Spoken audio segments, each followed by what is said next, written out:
Hi, my name is Joel Torres, and I'm making this video because I believe that Branko Radic and Mark Barone are going to kill me or have me killed. I am a homeless man that lives in my car. I used to live in San Fernando, and for some reason, this Branko Radic, psychotic piece of shit, crooked agent, decided to attack me. I don't even know the guy. Yeah, I know his girlfriend. She used to be my neighbor. I known them for about, I don't know, about 30 years, I believe, more or less, on and off 30 years. Because my parents, they own the house next to the neighbor's house, and I guess this guy started dating this girl named Margarita Correa. And I guess they got married because I left for a while and back and forth. Anyway, the thing is, one time when I came back, this guy is in the picture, and they have a little kid together. When I came back, I used to help my dad mow the lawn, clean the house, do the yard work. And every time I would help my dad do the yard work, I noticed that this guy would sit in the back seat of his SUV and just watch me. I found that kind of weird, but I thought nothing of it, I noticed also that when I was in the backyard, he would park his SUV in his in-laws' driveway, and he would sit in the back seat so I couldn't see him, but I could feel him. So then I noticed that he was watching me in the backyard when I was in my parents' backyard doing my own thing.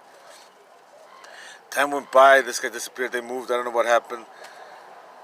The thing is that one day when I come back to my parents, because I just went and then came back and I was staying in my parents' garage, I started hearing voices I've never heard in all those years, never heard before, but only when I was inside the garage.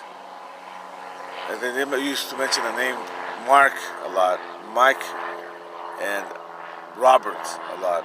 There was a female voice, some guys, there's a man's voice. Then I noticed that these kids would harass me when I was inside my garage. When I was inside the garage, these kids would come around to my windows and just bug the shit out of me. So I would run out, try to catch them.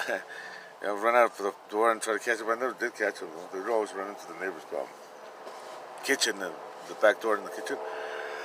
Oh, excuse me. Anyway, I got asked to leave. Actually, they got a restraining order because they thought I was my parents. This is my parents. They thought I was going to sue them because of all their violations and their abuses towards me. Because when I was renting the garage. They refused to, after a while, I don't know why, they refused to let me use the bathroom. I think it was a way to, they just started being really mean. I mean, incredibly mean. So I would have to go to the bathroom to McDonald's. And finally they got a restraining order. I didn't know this, all this, but all this was, it was, they were all together. I didn't even know this.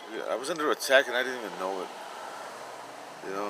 They were attacking me secretly. They all had a secret plan against me, I guess.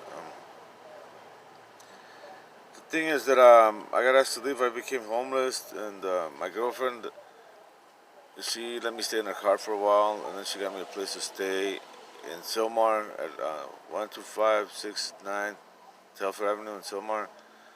And then after a while, after living in her car for about a week or two, the owners of the property where she used to take care of said it was okay for me to stay in the property, so I started staying in the property, in the barn.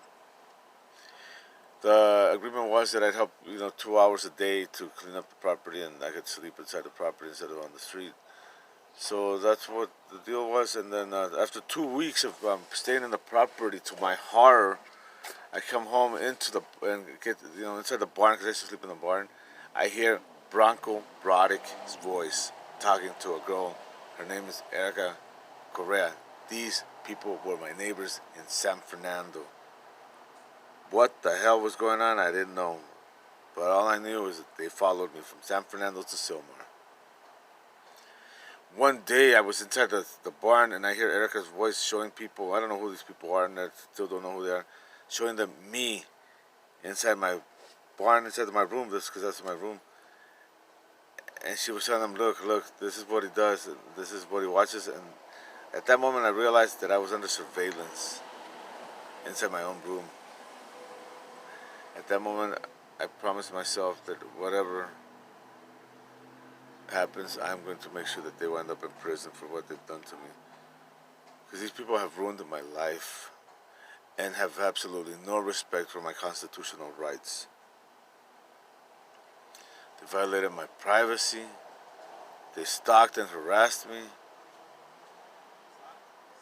I don't know, a lot of more laws that broke that out because I'm not an attorney, but I'm sure. Um, so they did that to me. I mean, they were showing me to people, to strangers, as like if I was some kind of animal, an exhibition, I guess. Um, at the zoo. That's what I felt like anyway.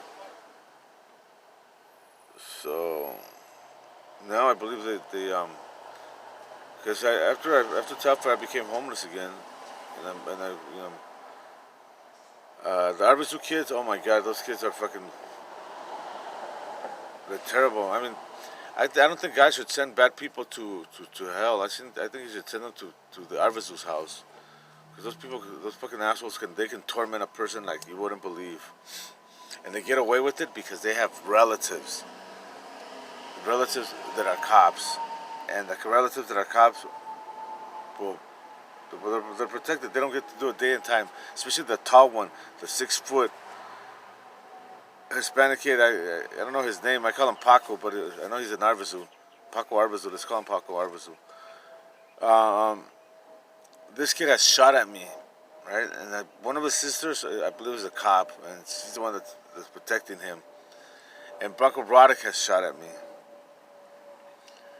They use an air gun so as to not make any noise. So, whenever I'm shot, I'm going to be shot in the head, and nobody's going to know anything. I'm just going to fall dead where I'm at whenever they hit me in the head, because it doesn't make any noise. It's just air coming out.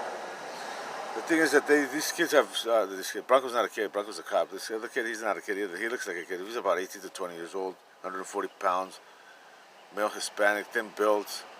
He looks taller than he really is because he's skinny. But this kid has tried to kill me, and so has Bronco. Bronco's the one that showed him how to use the air gun because I overheard them talking one day when I was at my camp by the railroad tracks by San Fernando Road. Bronco was telling them, "You must shoot him in the head in order to kill him.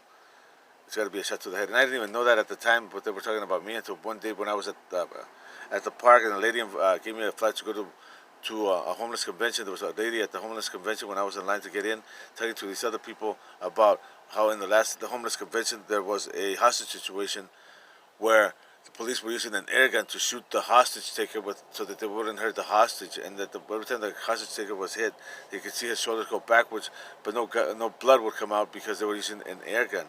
And I was like, well, the lady also mentioned that in order to kill with an air gun, it had to be a shot to the head or the heart. When she said a shot to the head, that caught my attention, and I asked her I said, what do you mean, what's an air gun? And she started to explain to me that the only way to kill with an air gun was to shoot the person in the heart or the head. And that's when it clicked to me that the conversation I heard Bronco and the Arvizu kid having, and when Bronco was explaining to the kid that it had to be a shot to the head, he was talking about an air gun. They were trying to kill me.